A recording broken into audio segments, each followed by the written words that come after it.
దేవునికి స్తోత్రం. మీ అందరికీ నా హృదయపూర్వక వందనాలు. Praise the lord. బాగున్నారా? దేవునికి మహిమ కలుగును గాక. మీ అందరికీ నా హృదయపూర్వక వందనాలు. Praise the lord.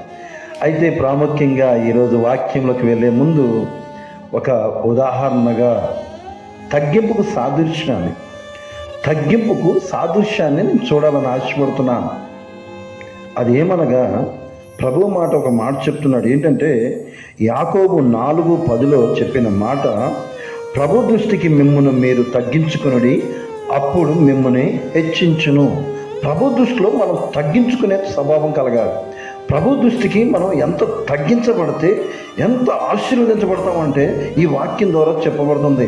ఇక్కడ నూతన నిబంధనలో ఈ మాట రాయబడింది. పాత నిబంధనలో దీని సాదృశ్యం ఏంటో తెలుసా? దీని సాదృశ్యం తగ్గించుకోవటం అంటే, నోవాహు దినముల్లో ఆ యొక్క జలప్రళయం వచ్చే ముందు మొదటి ఆదికాండం 7:1 రాయబడిన మాట, నీ వంటి వారు ఎవరూ లేరని నోవాహును ఎంచుకున్నాడు. ఆయనతో చెప్పిన మాట ఏంటో తెలుసా? ఆకాశ పక్షులు జంతువుల్ని అన్నిటినీ రెండింటిని తీసుకురమ్మన్నాడు. ఆయన చెప్పిన మాట ప్రకారంగా వాడను సిద్ధపరిచాడు.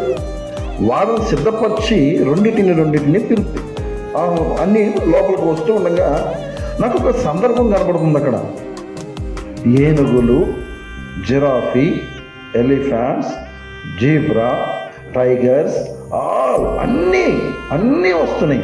కానీ అన్నీ ఒకే రకంగా ఉంటాయా? ఉండవు కదండి. ఒకటి లావు ఉంటుంది, ఒకటి సన్నగా ఉంటుంది, ఒకటి పొడుగ్గా ఉంటుంది. అన్నీ ఏం చేసుకుని తెలుసా? తాను తగ్గించుకున్నాయండి. మన జీవితంలో తగ్గింపు ఉందా? మన జీవన విధానంలో తగ్గింపు ఉందా? ఎప్పటికప్పుడే హెచ్చింపులోనే ఉంటున్నాం. ఏ మాత్రం తగ్గకుండా మనం హెచ్చింపులోనే ఉంటున్నాం. కానీ ప్రభు అయిన యేసుక్రీస్తు వారు అన్నారు, ఏమంటున్నాడంటే, ప్రభు దృష్టికి అనగా దేవుని దృష్టికి మీరు ఎలా ఉండాలంటే తగ్గింపు స్వభావం కలిగి ఉండాలంట. ఆ స్వభావం లేకపోతే నిత్య జీవంలోకి వెళ్ళమండి. మొదటిగా ఓడలోకి వెళ్ళి దేవుడు చెప్పిన మాట ప్రకారంగా ఓడలోకి ప్రవేశించుని. కానీ మనము ఆ ఓడలోకి ప్రవేశించాలంటే మొదటిగా మనలో మనం తగ్గింపు స్వభావం కావాలి. ఏనుగు ఎంత లావు ఉంటుంది, కానీ అది ఉపవాస ప్రార్థన చేసిందేమో, తను తగ్గించుకుందేమో. మరి నేను ఉపవాస ప్రార్థన గుర్తుందా? అసలు మోకాళ్ళ ప్రార్థన గుర్తుందా? కన్నీటి ప్రార్థన గుర్తుందా? లేకపోతే నిత్య జీవానికి వెళ్ళటం అసాధ్యం. కంపల్సరీ ఈరోజు నీతో నాతో చెప్తున్న మాటలు దేవుని దృష్టికి నేను తగ్గింపు స్వభావం కావాలన్నాడు.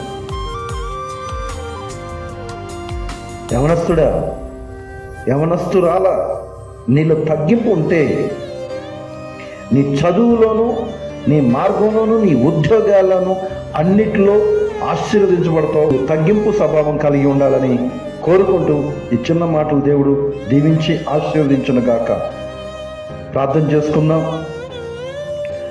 పరిశుద్ధ పరమగల తండ్రి, నీకు వందనాలు, స్తుతులు, స్తోత్రాలు. ఈరోజు మాతో మాట్లాడిన మాట నిజమే. ఆ యొక్క జంతువులు, పక్షులు తాను తగ్గించుకొని ఆ యొక్క ద్వారంలోకి, ఆ యొక్క మార్గంలోకి వెళ్ళాలని ఆశపడి ఉన్నాయి. కానీ మీ యొక్క మందిరంలోనికి కానీ నిత్య జీవానికి కానీ మేము వెళ్ళాలన్న ఆశ, తృష్ణ, ఆ యొక్క దీవెనలు మేము పొందుకోవాలని లేవు కనుక నా తండ్రి, ఈ వాక్యం ద్వారా మేము మారు మనసు పొంది నిత్య జీవంలోకి మేము అడుగుపెట్టేవారు ఉండుటకు సహాయం చేయమని ఈ చిన్న ప్రార్థన ప్రభువైన యేసయ్య అతి పరిశుద్ధ నామమున అడిగి వేడుకొని పొంది ఉన్నాం పరమ తండ్రి. ఆమేన్.